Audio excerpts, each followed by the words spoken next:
Hello दोस्तों, here is your Raghav sir. कैसे हैं आप लोग? तो आज हम स्टार्ट करने वाले हैं क्लास 11th का एक बहुत ही ब्यूटीफुल सा टॉपिक, बहुत ही इंपॉर्टेंट है, that is projectile motion. Projectile motion kinematics का पार्ट है, तो इसको आज हम समझेंगे क्या होता है प्रोजेक्टाइल मोशन, इसकी इक्वेशंस क्या क्या हैं और एग्जाम में आपसे क्या क्या क्वेश्चंस इसमें पूछे जाएंगे। ठीक है, तो पूरी कंप्लीट डेरिवेशन करेंगे, साथ तक बने रहिएगा। चलिए स्टार्ट करते हैं। तो प्रोजेक्टाइल मोशन अगर हम बात करें कि होता क्या है, कैसा देखने में लगता है, तो जब भी कोई बॉडी टू डायमेंशंस एक साथ कवर करेगी, दो डायमेंशंस मतलब X Y, Y Z, Z X, कोई भी दो डायमेंशंस अगर एक साथ अगर वो कवर करेगी तो उसको हम प्रोजेक्टाइल मोशन कहते हैं। जैसे इस डायग्राम में देखो आप, क्या हो रहा है कि ये जो पाथ है ये कैसे जा रहा है, एक्स एक्सिस में भी जा रहा है और वाई एक्सिस में भी जा रहा है। ठीक है, जैसे कि अगर मैं बात करूं, यहां एग्जांपल्स देखते हैं, हम समझते हैं इसको। अगर आप कोई बॉल, जैसे बास्केटबॉल होती है, बास्केटबॉल कैसे बास्केट करते हैं हम, नीचे से खड़े होकर के फिर फेंकते हैं उसको बास्केट के अंदर, तो मोशन कैसा है, वो प्रोजेक्टाइल मोशन है। ठीक है, वैसे ही अगर फुटबॉल देखो, ये ऐसे जा रहा है, कौन सा पाथ हुआ, ये प्रोजेक्टाइल पाथ हुआ। इसी तरीके से क्रिकेट बॉल या जेवलिन थ्रो, ये सारे के सारे प्रोजेक्टाइल मोशन के एग्जाम्पल है, जहां पे एक्स एक्सिस और वाई एक्सिस एक साथ कवर हो रहा है। ठीक है, इसको थोड़ा सा और समझते हैं कि भाई हमें इसकी डेरिवेशन कैसे करनी है और इसमें क्या फिजिक्स लग रही है। देखना, अगर मैं बात करूं प्रोजेक्टाइल मोशन की, यानी कोई बॉडी एक्स एक्सिस और वाई एक्सिस में एक साथ मोशन कर रही है, तो कभी भी मोशन को समझने के लिए हमें उसे कंपोनेंट्स में डिवाइड करना पड़ता है। किसमें डिवाइड करना पड़ेगा? कंपोनेंट्स में। और यहां कौन कौन से कंपोनेंट है, एक तो एक्स एक्सिस का कंपोनेंट है और एक वाई एक्सिस का कंपोनेंट है। तो हमारा जो u है, इनिशियल वेलोसिटी, u यहां पे मैंने क्या लिया है, यहां लिख देता हूं मैं, u मैं क्या बोल रहा हूं, इनिशियल वेलोसिटी।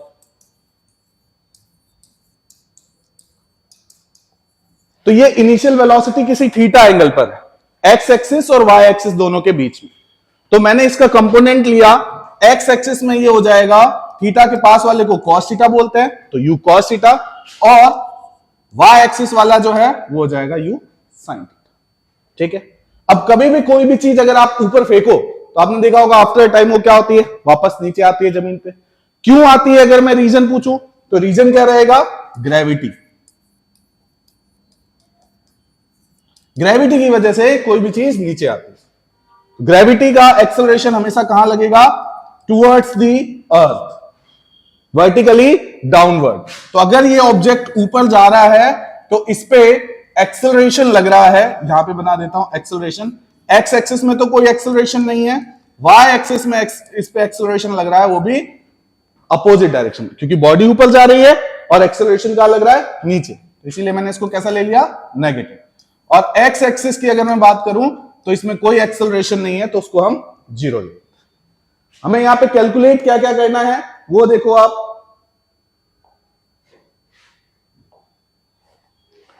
एक तो हमें पाथ ऑफ प्रोजेक्टाइल निकालना है कि ये जो ओवरऑल जिस पाथ को फॉलो करेगा वो क्या रहने वाला है, एक्स एक्सिस और वाई एक्सिस की कॉम्बिनेशन इक्वेशन, और कितने टाइम तक ये हवा में रहेगा।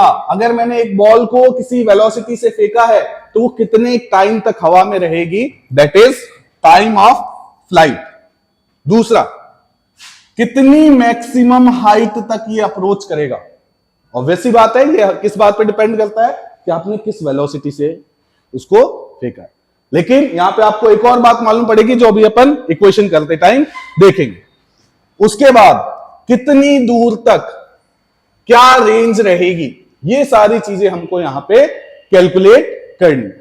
तो फटाफट से शुरू करते हैं अपन अपनी डेरिवेशंस को। देखिए, पाथ ऑफ प्रोजेक्टाइल।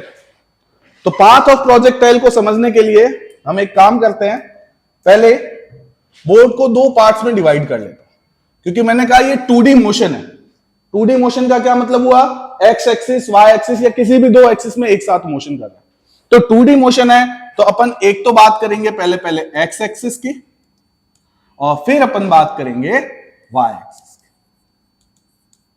ठीक, एक्स एक्सिस में क्या क्या चीजें हो रही है उसको अलग से समझेंगे, वाई एक्सिस में क्या क्या चीजें हो रही है उसको अलग से समझेंगे। ठीक है, अगर कोई बॉडी इस तरीके से प्रोजेक्टाइल करके जा रही है यूं, ठीक है, तो ये इसका इनिशियल वेलोसिटी है, पीछे अपन ने देखा था, ये थीटा था। तो इसको अगर मैं कंपोनेंट्स में डिवाइड कर दूं तो मेरे पास ये वाला u cos थीटा है और ये वाला u sin थीटा है। तो अगर मैं आपसे पूछूं कि x एक्सिस में वेलोसिटी कितनी है तो आप क्या बोलोगे भाई? जो x एक्सिस में दिख रहा है, क्या दिख रहा है? u cos theta. और y एक्सिस में कितना है भाई? तो आप बोलोगे u y, दैट इज ऊपर जो है क्या है? u sin theta. Initial velocity, दूसरा एक्सेलरेशन। तो एक्स एक्सिस में कोई एक्सेलरेशन नहीं है, वर्टिकली इस पे कोई एक्सेलरेशन काम नहीं कर रहा। कहां काम कर रहा है? Horizontally, sorry vertically downwards. तो this is not equals to zero. तो एक्स एक्सिस में जो एक्सेलरेशन है वो जीरो हो गया और वाई एक्सिस में A Y is equals to minus का जीरो। ठीक है, अब मैं अगर इसकी इक्वेशन निकालूं, इक्वेशन किससे निकालेंगे? Second equation of motion, S equals to UT plus half A T square. आपको तीनों इक्वेशन ऑफ मोशन हमेशा ये सॉल्व करते टाइम लिख लेनी है कि भाई किसकी जरूरत पड़ेगी वो देख लेंगे। और V square minus U square equals to 2as। ठीक है, तीनों में से जो भी जरूरत पड़ेगी वो मैं लिख लूंगा। ठीक है, अभी मुझे पाथ निकालना है। पाथ बोले तो डिस्टेंस, डिस्प्लेसमेंट, इसकी बात होती है। तो डिस्टेंस या डिस्प्लेसमेंट के लिए या तो मैं सेकंड यूज करूंगा या तो मैं थर्ड यूज करूंगा। थर्ड के लिए मेरे को फाइनल वेलोसिटी चाहिए। अभी फाइनल वेलोसिटी की कोई बात तो हुई नहीं है, तो इसलिए अपन क्या यूज करेंगे? सेकंड इक्वेशन यूज करेंगे। ठीक है, एक्स एक्सिस में है इसलिए पाथ को हम एक्स बोल देते हैं। तो वेलोसिटी भी एक्स एक्सिस की लूंगा, टाइम लूंगा, एक्सेलरेशन भी एक्स एक्सिस का ले लूंगा। तो भाई फटाफट से सॉल्व करके देखो इसको। तो x is equals to U X की बात करें तो u cos थीटा और टाइम अपना t। ax तो जीरो है भाई, तो आगे वाली पूरी टर्म क्या हो गई? जीरो। वैसे ही यहां बात करो तो y equals to U Y T plus 1/2 a Y T square. ठीक है, तो यहां क्या रहेगा? वैल्यू रखो, y equals to u sine theta और साथ में t आ गया। यहां पे ए वाई जीरो नहीं है, वैल्यू रखो भाई। तो 1/2 और g t स्क्वायर। तो ये y एक्सिस की इक्वेशन और ये x एक्सिस की इक्वेशन। इससे काम कंप्लीट नहीं होगा जब तक आप इन दोनों को कंबाइन नहीं करोगे। ठीक है, तो पाथ ऑफ प्रोजेक्टाइल निकालने के लिए अपने को क्या करना है? ये जो दोनों इक्वेशंस हैं, x equals to u cos theta t और दूसरा y equals to u sin theta t minus half G T square, इन दोनों को कंबाइंड करें। तो बात आती है सर कंबाइंड कैसे करें? तो कॉमन फैक्टर ढूंढ लो। कॉमन फैक्टर यहां पे क्या है? t और t। ठीक है, तो मैं क्या करूंगा? यहां से t का वैल्यू उठाऊंगा। भाई t का वैल्यू उठाओ फटाफट से। क्या आ रहा है? देखो t का वैल्यू आ जाएगा u cos थीटा, सॉरी ये आ जाएगा x upon u cos theta. ठीक है, अब ये वैल्यू मैं रख दूंगा यहां t की जगह पे। ठीक है, देखते हैं भाई क्या इक्वेशन बनेगी। तो y इक्वल्स टू अपने पास है u sin theta into t minus 1/2 G T square. और t का वैल्यू मैंने क्या निकाला है? t का वैल्यू मैंने निकाला है u x upon u cos theta. ठीक है, इसको रखते हैं यहां पे। तो क्या आएगा? y equals to u sin theta into x upon u cos theta minus 1/2 G T square. तो इस पूरे का स्क्वायर करना है यहां पे, तो this will become x square upon u cos theta का होल स्क्वायर। सॉरी, यहां पे इसको हटा देते हैं। इसको थोड़ा सा सॉल्व कर लो भाई, आपकी इक्वेशन आ जाएगी। u से u कट गया, एक्स साइन अपॉन कॉस मेरे पास होता है tan theta minus 1/2 G X square divided by U square and cos square theta. ये आपकी ओवरऑल इक्वेशन बन के आ गई, that is known as path of projectile. ये ठीक है। अब अगर इसको आप ध्यान से देखो, कॉनिक सेक्शन के अंदर आप देखोगे तो मालूम पड़ेगा ये प्रोजेक्टाइल जो पैराबोलिक पाथ है उसको फॉलो कर। ठीक है, अभी तो आपको बस ये करना होता है यहां पे कि इस इक्वेशन को एज इट इज ध्यान रखना है, आगे न्यूमेरिकल्स में अपने काम आएगा। ठीक है, आगे भाई सेकंड चीज क्या निकालेंगे हम? सेकंड चीज हम निकालेंगे टाइम ऑफ फ्लाइट, कि भाई वो जो ऊपर गया और वापस नीचे आया, कोई भी बॉल है हमारे पास में, फुटबॉल, बास्केटबॉल या जेवलिन थ्रो कर रहे हैं, तो ओवरऑल कितने टाइम में वापस सरफेस तक आ जाएगा। तो टाइम ऑफ फ्लाइट निकालते हैं। तो टाइम ऑफ फ्लाइट निकालने के लिए क्या करेंगे बेटा, समझो इसको। मैं ये कह रहा हूं कि ये पैराबोलिक पाथ है, ठीक है, तो ये जितने टाइम में ऊपर जाएगा उतने ही टाइम में ये वापस नीचे आ जाएगा। तो क्यों ना अपन यहां तक पहुंचने का टाइम निकाल लें और फिर उसको ट्वाइस कर दें। यानी मैं क्या बोल रहा हूं कि मैं चाहता हूं कि भाई मैं time in reaching maximum height find out कर लेता हूं, और फिर क्या करूंगा, फिर बाद में उसको ये फाइंड आउट करने के लिए ट्वाइस कर दूंगा। बढ़िया रहेगा। अच्छा, कैसे, ऐसा क्यों कर रहे हैं? क्योंकि मैक्सिमम हाइट तक के लिए हमारे पास बहुत सारी इंफॉर्मेशन पड़ी है। क्या क्या इंफॉर्मेशन है मेरे पास, वो देखो कि भाई यहां से ये जा रहा था u वेलोसिटी के साथ, x एक्सिस y एक्सिस की बातें अपन कर चुके हैं। ये जब मैक्सिमम हाइट तक पहुंचेगा, क्या होगी मैक्सिमम हाइट? वो होगी जब इसका जो ऊपर जाने वाला मोशन है, वर्टिकल मोशन है, वो जीरो हो जाए। बोले तो वी वाई का वैल्यू क्या हो जाए? जीरो। तभी तो वो वापस नीचे आने लगेगा, क्योंकि वाई एक्सिस में जैसे ये यू साइन थीटा है यहां पे, तो ये जब तक रहेगा, जब तक ये जीरो नहीं होगा, तब तक कोई बॉडी ऊपर जाता चला जाएगा। ठीक है, अब क्योंकि एक्सेलरेशन ड्यू टू ग्रेविटी नीचे की साइड लग रहा था, तो उसने इसकी वेलोसिटी को धीरे धीरे क्या करा, कम करके कहां तक ले आया? जीरो तक। अब क्योंकि वाई एक्सिस में वेलोसिटी तो हो गई जीरो, तो ये क्या करेगा, ये वापस नीचे आने लग जाएगा। ऐसा किसी भी प्रोजेक्टाइल की कहानी यही रहती है। ठीक है ना। तो भाई मैक्सिमम हाइट तक अगर वो पहुंचेगा तो इनिशियल वेलोसिटी उसकी रहेगी वाई एक्सिस में, फाइनल वेलोसिटी वाई एक्सिस में जो होगी वो जीरो हो जाएगी। एक्सेलरेशन वाई एक्सिस में हमको मालूम है -g लगता है। मुझे टाइम निकालना है, मैं एक बार से वापस से इक्वेशन देख लेता हूं। v equals to ut plus, sorry मिटता क्यों नहीं है सर ऐसा? हाँ, थोड़ा प्यार से मिटाना पड़ेगा इसको। चलो देखो, v equals to ut u plus at, s equals to ut plus 1/2 at square, और v square minus u square equals to 2as। तीनों में से कौन सी इक्वेशन है जो मुझे टाइम दे सकती है? फर्स्ट और सेकंड। ठीक है, तो थर्ड वाले को तो भगाओ। उसके बाद में इन दोनों में से बढ़िया काम किसमें रहेगा? देखो, इसको अगर यूज करूंगा तो t की दो वैल्यूज बन रही है, मतलब क्वाड्रेटिक इक्वेशन सॉल्व करना पड़ेगा। ठीक है, तो ये भी मुश्किल काम हो गया, तो मैं यूज करता हूं फर्स्ट वाला, v equals to u plus at। तो फटाफट से रखो भाई, vy इक्वल्स टू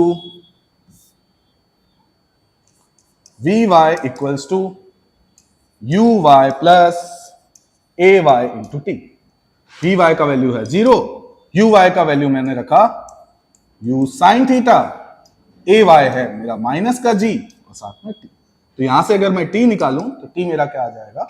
t मेरा आ जाएगा u sine theta divided by g। तो ये तो मेरा आ गया टाइम किसके लिए? मैक्सिमम हाइट तक पहुंचने के लिए। तो अब मैक्सिमम हाइट तक अगर मैं पहुंच गया हूं तो इसका डबल कर दूंगा तो कहां पहुंच जाऊंगा? वापस ग्राउंड पे पहुंच जाऊंगा। ठीक है, तो इसी का मैं क्या कर देता हूं? ट्वाइस। तो time of light is equals to twice of time in reaching maximum height. तो this is 2u sine theta upon G. ये आपका दूसरा फॉर्मूला टाइम ऑफ लाइट के लिए। ठीक है, दो बातें हमने निकाल ली।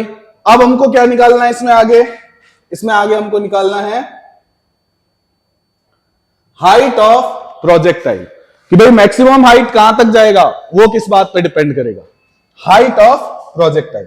तो देखते हैं भाई हाइट ऑफ प्रोजेक्टाइल क्या रहेगा। तो मैंने कहा ये मेरा प्रोजेक्टाइल था कुछ ऐसा करके, और ये कुछ इस हाइट तक पहुंचा h। वापस से वही जो टाइम के लिए किया था ना, वही यूज करूंगा। कैसे? देखो v equals to u plus AT, s equals to ut plus half AT square, और साथ में v square minus u square equals to 2as। अब की बार मुझे क्या निकालना है? हाइट निकालनी है। हाइट बोले तो भाई यहां से यहां तक का डिस्टेंस या डिस्प्लेसमेंट, राइट? तो उसके लिए मेरे पास कौन सी इक्वेशन है? या तो सेकंड या तो थर्ड। तो इसको हटा दो अपने। ठीक है, इनमें से आप दोनों ही यूज कर सकते हो, दोनों से ही आपका सही आंसर आएगा। ठीक है, लेकिन आसान कौन सी है? आसान आपकी ये वाली है। कैसे सर? देखो यहां पे अगर मैं y एक्सिस के लिए vy का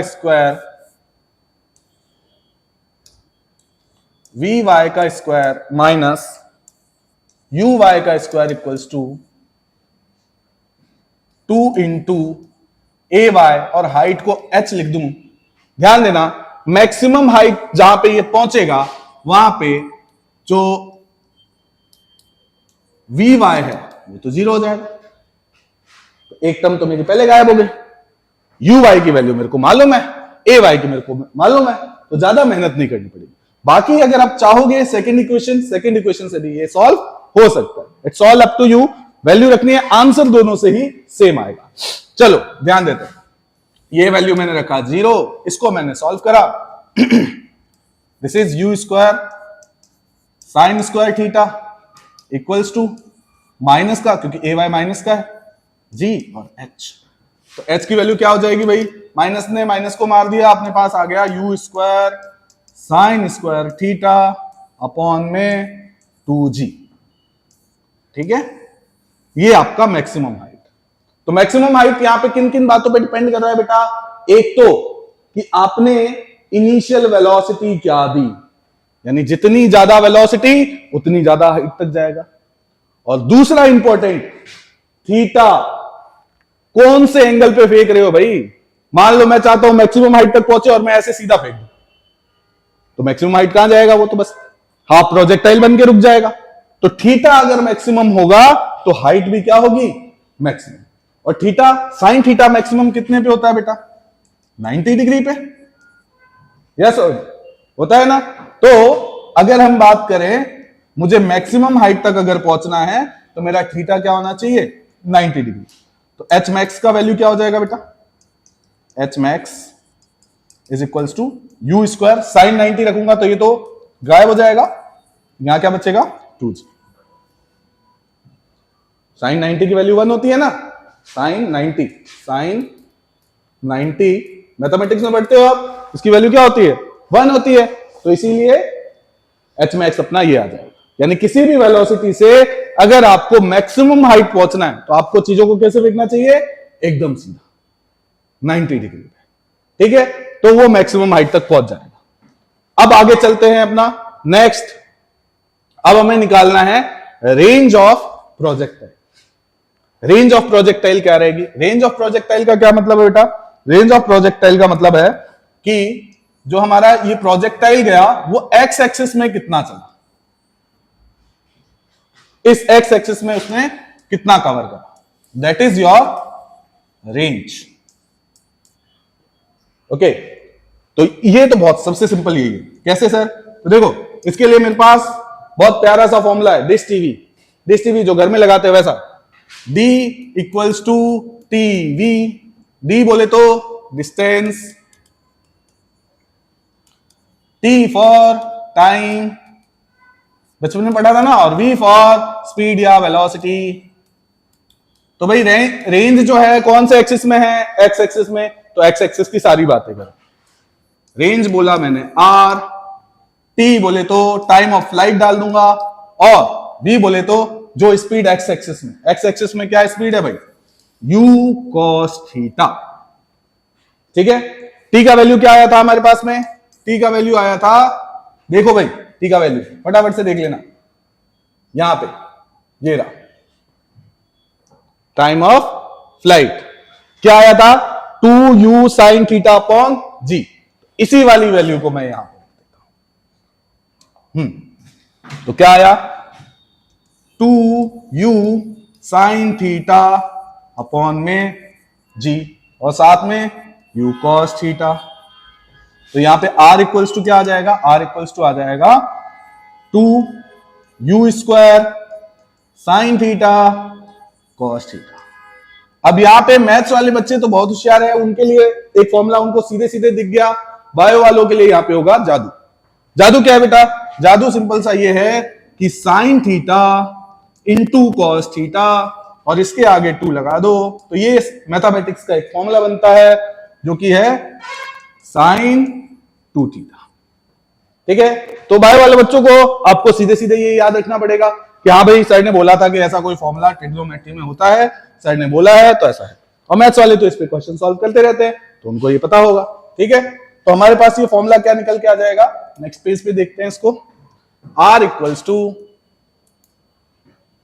you square sine 2 theta upon में जी, ये चीज। तो ये आ गया आपका रेंज कि अब वापस जैसा मैंने वीडियो की स्टार्टिंग में बोला था कि रेंज किस बात पे डिपेंड करेगा कि वो मैक्सिमम हो। एक तो आपने किस वेलोसिटी से फेंका है, दूसरा सबसे इंपॉर्टेंट चीज कि आपने थीटा क्या लिया। जैसे जेवलिन थ्रो में इंडिया ने वर्ल्ड रिकॉर्ड बनाया था, तो वो एक तो भाई जिन्होंने फेंका है उन्होंने वेलोसिटी मैक्सिमम रखी, जितनी अपनी मैक्सिमम ताकत से फेंक सकते थे वो फेंका। लेकिन अगर उन्होंने एंगल सही नहीं लिया, एंगल सही नहीं लिया, तो उनका रेंज भी मैक्सिमम नहीं जाएगा। तो रेंज मैक्सिमम के लिए मुझे क्या करना पड़ेगा, मुझे साइन 2 थीटा जो है उसको मैक्सिमम करना पड़ेगा। और उसका मैक्सिमम होना मतलब 1 होना, साइन मैक्सिमम 1 पे होता है, यानी कि बोले तो साइन 2 थीटा क्या होना पड़ेगा, ये होना पड़ेगा साइन 90। या आसान बात बोलूं तो 2 थीटा क्या होना पड़ेगा 90। बोले तो थीटा कितना होना पड़ेगा 45। ये मत समझ लेना थीटा 90 से काम चल जाएगा, अरे 90 से हाइट ऊपर जाएगी, रेंज तो छोटा हो जाएगा, तो क्या करना पड़ेगा 45, यानी कि ना ज्यादा ऊपर ना ज्यादा नीचे, एकदम बीच में जब हम जेवलिन थ्रो करेंगे या बीच में जब हम करें प्रोजेक्टाइल करेंगे तो वो अपनी मैक्सिमम रेंज पर जाएगा। और फॉर्मूला क्या बनाएगा ये, R max is equals to you square upon G. ये आपका ओवरऑल फॉर्मूला है। ठीक है, आई होप इतनी बातें आपको समझ में आई होगी। ठीक है, मिलेंगे जल्दी आपसे नेक्स्ट वीडियो में।